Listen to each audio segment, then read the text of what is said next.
পাল্টা চাল দিয়ে নিজেকে বাঁচিয়ে নিয়ে আসল অপরাধী অনিশাকে ধরছে রানী। সম্পূর্ণ জানতে ভিডিওটিতে একটি লাইক করে প্রথম থেকেই দেখতে থাকুন। গল্পের শুরুতেই দেখা যায় রানী তো অতসী আর শালিনীকে নিয়ে রথ সাজাচ্ছিল। ঠিক সেই মুহূর্তেই একজন নার্স এসে বলে, ম্যাডাম, রানী ম্যাডাম এখানে রথ সাজাক, আপনারা দুজন আমার সাথে চলুন। 9 নম্বর ঘরের যে পেশেন্টটা ছিল না, তার অস্বস্তিটা আরও বাড়ছে, আপনি যদি যেতেন খুব ভালো হতো। আর তার পাশের ঘরে যে পেশেন্টটা রয়েছে তার কাশিটা খুব বেড়েছে, আপনারা যদি ওষুধ না দেন আমি তো আর নিজে থেকে কিছু করতে পারি না, প্লিজ চলুন না। আর তখন রানী বলে, শালিনী, অতসী তোরা যা, আমি এই দিকটা সামলে নিতে পারবো। অতসী তখন বলে, আচ্ছা রানী তুই কর তাহলে, আমরা আসছি। শালিনী বলে, আমরা যাবো আর আসবো, তোর খুব একটা অসুবিধা হবে না। এর মধ্যেই শালিনী আর অতসী চলে যাচ্ছে নার্সের সাথে। আর অন্যদিকে দেখা যায় চলে এসেছে অনিশা ছদ্মবেশ নিয়ে। শুরু থেকে যে এত কিছু নাটক করেছে সে কিন্তু আর কেউ নয়, সে হলো অনিশা। অনিশা আস্তে আস্তে এগিয়ে আসে পিকলুর ঘরের দিকে। পিকলু যদি বেঁচে থাকে তাহলে তো অনিশারই প্রবলেম, কারণ অনিশার কুকীর্তিটা সামনে চলে আসবে। যতটা ভালো মানুষই অনিশা দেখিয়েছে ততটা কিন্তু ভালো মানুষ অনিশা নয়। আজ পর্যন্ত পিকলুকে ঘিরে যা যা রানীর জীবনে সমস্যা এসেছে সবটাই অনিশা করেছে, শুধুমাত্র দুর্জয়কে বিয়ে করবার জন্য। আর অনিশার যে এই রূপটা রয়েছে সেটা তো কেউ জানেই না। এর মধ্যেই অনিশা একটা হাওয়া রীতিমতো দিতে থাকে সবাইকে। আর সেই হাওয়ার মধ্যে রয়েছে এমন একটা জিনিস যেটা ধোঁয়া হিসেবে ছড়িয়ে পড়ছে। আর সেই ধোঁয়াটা যখনই ছড়িয়ে পড়ছে ঠিক তখনই কনস্টেবলগুলোর অবস্থা খুবই খারাপ হয়ে যায়। প্রথমে তারা বুঝতে পারেনি, পরে বুঝতে পারে, কারণ ধোঁয়াটা মারাত্মক ছিল তাদের জন্য। এরপর তারা অজ্ঞান হয়ে পড়ে যাচ্ছে মাটিতে। আর বলে, অনিশা, পিকলুকে পাহারা দেওয়া, তাই না? পিকলুকে আমার হাত থেকে কেউ বাঁচাতে পারবে না, আমি আজ পিকলুকে শেষ করে তবেই ছাড়বো।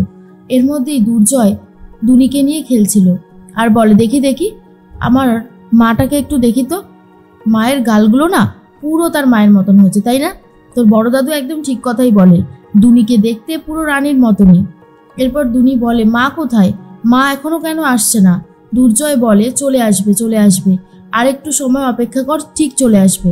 এর মধ্যেই দুর্জয় ভাবে, সত্যি রানীটা কেমন যেন বদলে গেছে। বাচ্চা হওয়ার পর তো আর সেই বাচ্চা বাচ্চা ভাবটা তো নেই, ম্যাচুরিটি এসে গেছে আর সবসময় একটা গিন্নিপনা ভাব দেখাতে থাকে। এরপর দুর্জয় রানীর ছবিগুলো বার করে দেখতে থাকে আর বলে, সেই রানী, হ্যাঁ, আজ কতগুলো বছর হয়ে গেল আর কতটা চেঞ্জেস হয়ে গেছে। রানীকে তো মাঝে মধ্যে আমি চিনতেই পারি না, আর আমাদের সম্পর্কটাও এতটা কমপ্লিকেটেড হয়ে গেছে সেটাও আর বলবার মতো না। সব কিছুই কেমন যেন শেষের পথে হয়ে গেছে ব্যাপারটা। এর মধ্যেই দুর্জয় নার্সকে ফোন করে আর বলে, বলছি রানী কি করছে? তখন নার্স বলে, রানী ম্যাডাম তো রথ সাজাচ্ছে, ফোনটা কি দেবো স্যার? দুর্জয় বলে, না না, শুনুন, কোনো অসুবিধা হলে কিন্তু আমায় ফোন করবেন, মনে থাকবে তো? আর তখনই নার্স বলে, হ্যাঁ স্যার মনে থাকবে, আপনি চিন্তা করবেন না, আমি আপনাকে প্রতি ঘন্টায় সমস্ত আপডেট দিয়ে দেব। এরপরে দুর্জয় বলে, সব তো ঠিকই আছে, মনের ভেতরটা এতটা অস্থির লাগছে কেন, কি যে করি বুঝতে পারছি না। দুনিকে রেখে তো আমি নার্সিংহোমে এখন যেতেও পারবো না, আর একটু বড় হয় অপেক্ষা করি। এদিকে পেশেন্টদেরকে দেখে দিয়েছে শালিনী আর অতসী। তারা রানীর কাছে যেতে চাইলে নার্স এসে বলে, ম্যাডাম কোথায় যাচ্ছেন আপনারা? তখনই শালিনী বলে, আমরা রানীর কাছে যাব, রথ সাজাতে হবে। আর তখনই নার্স বলে, আজকে বাড়ি থেকে লুচি আর আলুর দম করে এনেছে অতসী ম্যাডাম, দাঁড়ান, আর শালিনী ম্যাডাম আপনিও খেয়ে তারপর যান।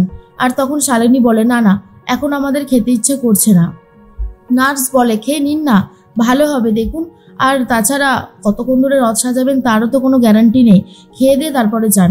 অতসী ম্যাডাম সেই আলুর দমটা নিয়ে এসেছি যেটা আপনি খেতে খুব ভালোবাসেন।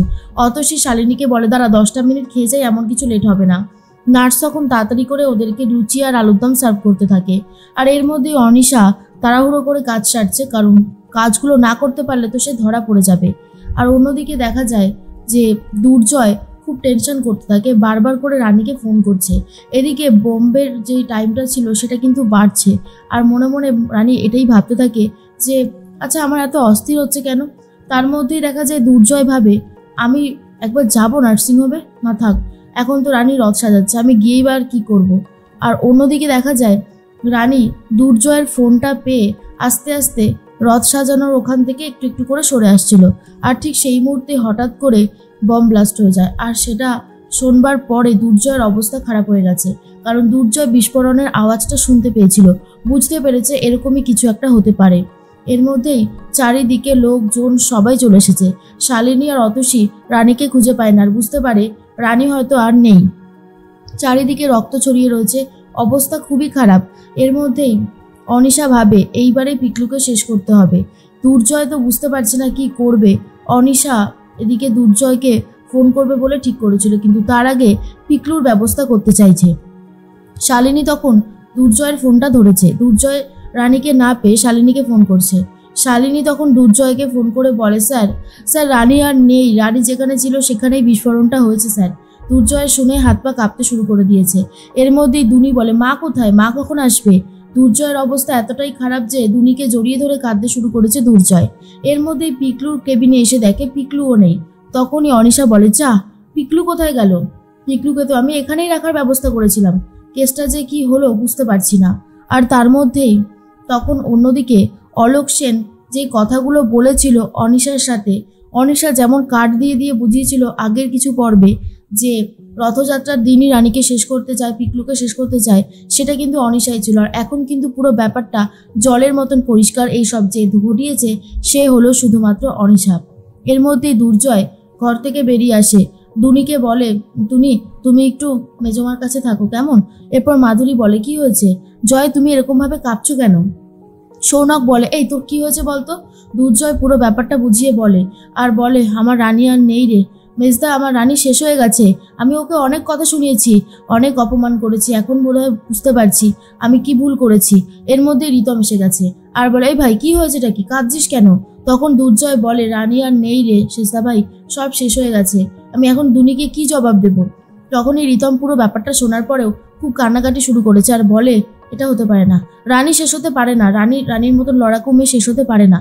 এর মধ্যে একে একে সবাই আসতে। শুক্লা এসে বলে, কিরে জয়, এত রাতে কাঁদছিস কেন, কি হয়েছে? ওই মেয়ে কি আবার কিছু করেছে? তখনই সৌনক বলে, ওই মেয়ে আর কিছু করবে না মা, সারা জীবনের জন্য ও আমাদেরকে রেখে চলে গেল।